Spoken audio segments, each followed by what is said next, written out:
Okay. Show me. Hi there guys, welcome to the Dutch FC channel. Thank you very much for tuning in. And I got me a box. Yeah, that's nice. Let's stare at a box for a while. Well, maybe let's not. In that box was this little quadcopter. Well, little, yeah, it's a bit long and quite narrow, right? Which is quite unusual. It's not the only quadcopter in this kind, but still, you might not have even seen quadcopters like this at all before. Yeah, it is the new Diatone GT M3 Plus.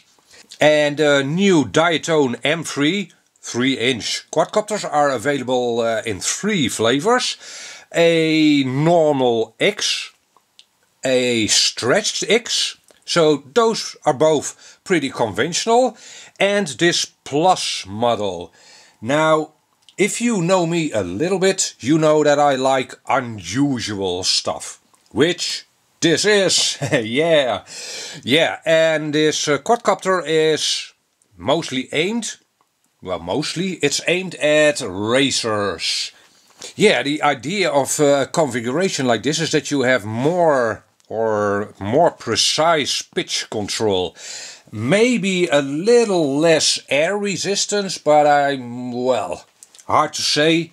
I don't have a wind tunnel. Yeah, but yeah, again, the first thing you might think is, wait a minute, you're looking at a propeller or a motor while flying, right? Well, we'll see in a few minutes, but mostly you are looking over that motor. The quadcopter will be flying like this, right? And you'll be looking, well, over the motor.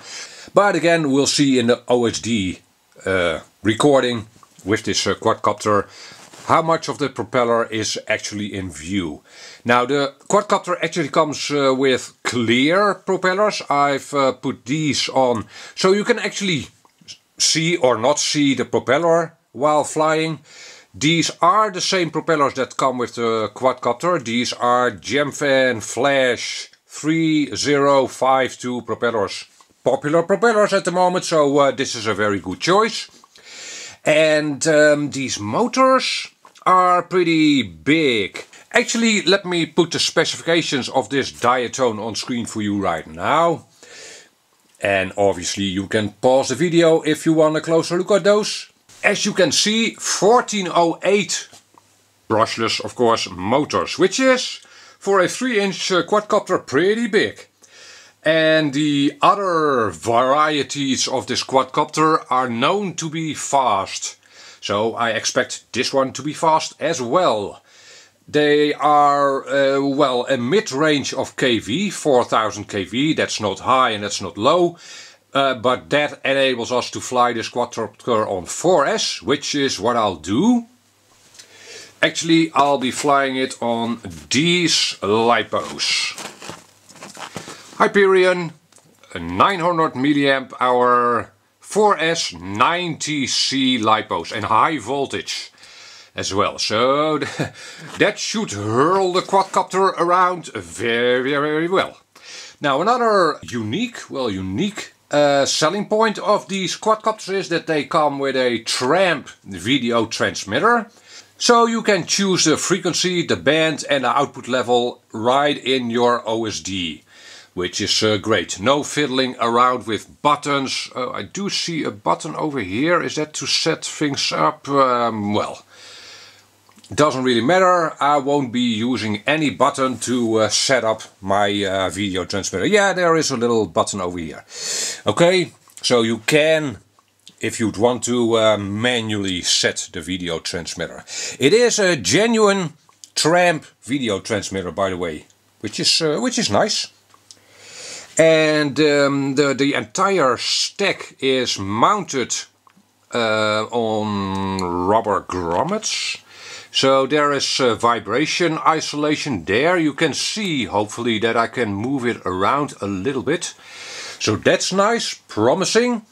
The quadcopter comes with an F4 flight controller with OSD and a CCD camera. It is not a Runcam or any other brand of camera.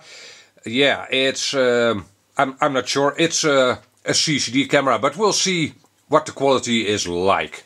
Now this quadcopter, the M3, the other M3s, the two other M3s don't come with a receiver. So I'll be using an XSR receiver. Why? Well, because the XSR, the smaller new receiver from FrSky, isn't well, they are out of stock all the time. Yeah, I'll have a link to the RXSR in the description, because that's kind of the receiver you'd want for a small little quadcopter like this. If you fly FrSky, of course. There is sufficient room above the stack for a receiver.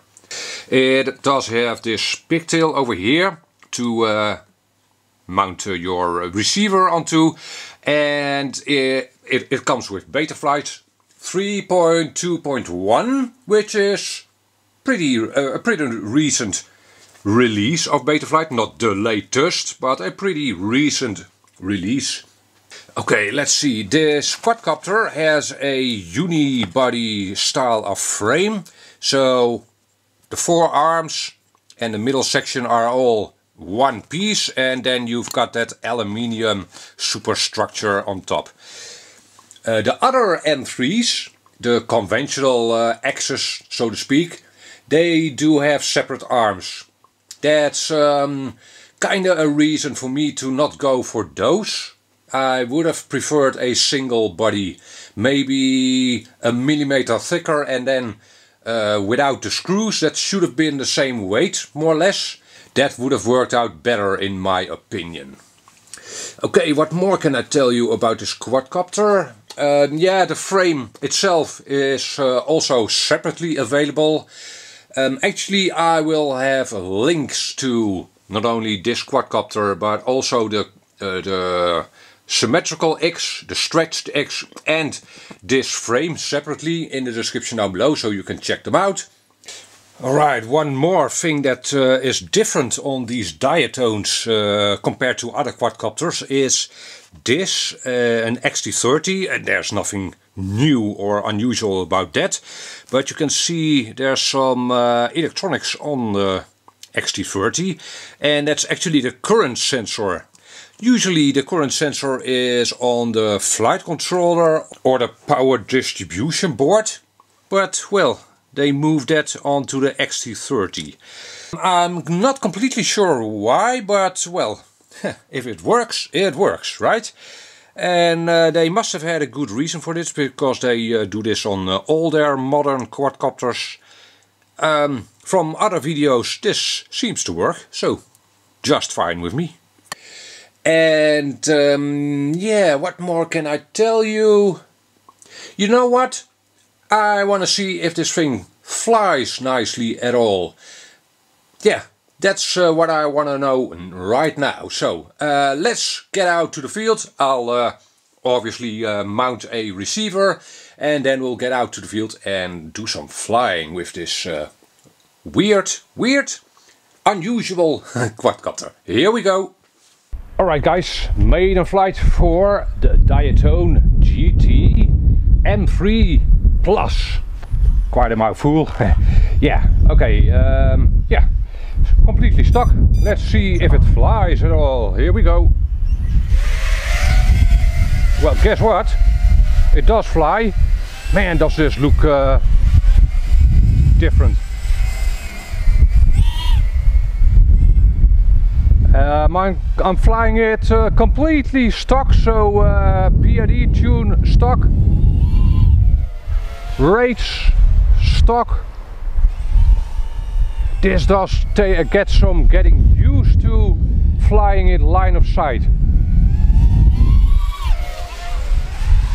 Nothing wrong really. Oh, let's do a punch out. Let's bring it in a little closer. Punch out. Here we go. Oh, oops. Okay. Oh, and from the OSD you can now see how much of the propeller is actually in view. I can't see right now because I'm flying in the line of sight. Yeah, it's an unusual quadcopter to say the least, but it flies just fine, as you can hopefully see.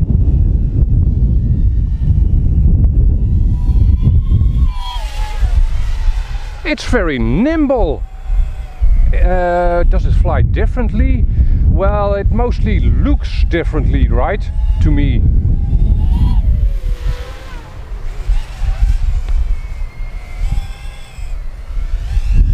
But it's not weird in any way. The motors sound good. Yeah, this is definitely a powerful quad. Hot damn. Yeah, this is a fast quadcopter. Can it do flips? Yeah, it can do flips, no problem at all.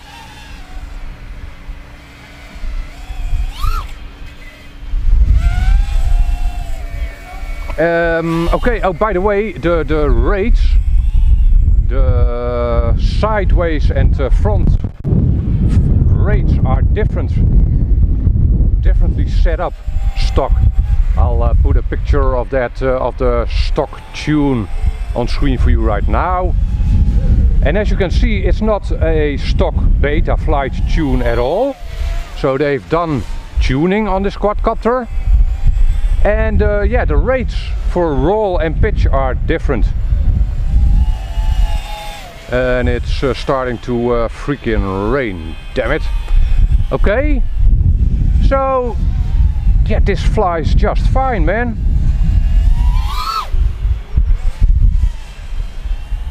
I somehow have a lot of authority in corners. It's all grippy and precise somehow. Cornering this quadcopter definitely feels different and yeah, more precise. Huh. And well, from the looks of it, this tune works pretty well. Cool stuff, man. Okay, successful maiden. I am going to cut this flight a little short because, well, it's starting to rain, but successful and quite enjoyable to fly as well. Again, it takes a little getting used to because it completely it looks completely different in the air, right? But other than that, it flies just fine. And it's definitely a fast quadcopter, this.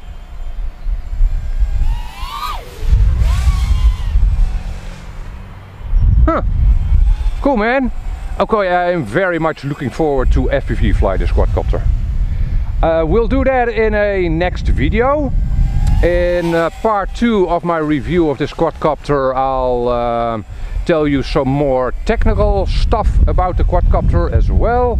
And again, we'll do some FPV flying with it. So far, so good though.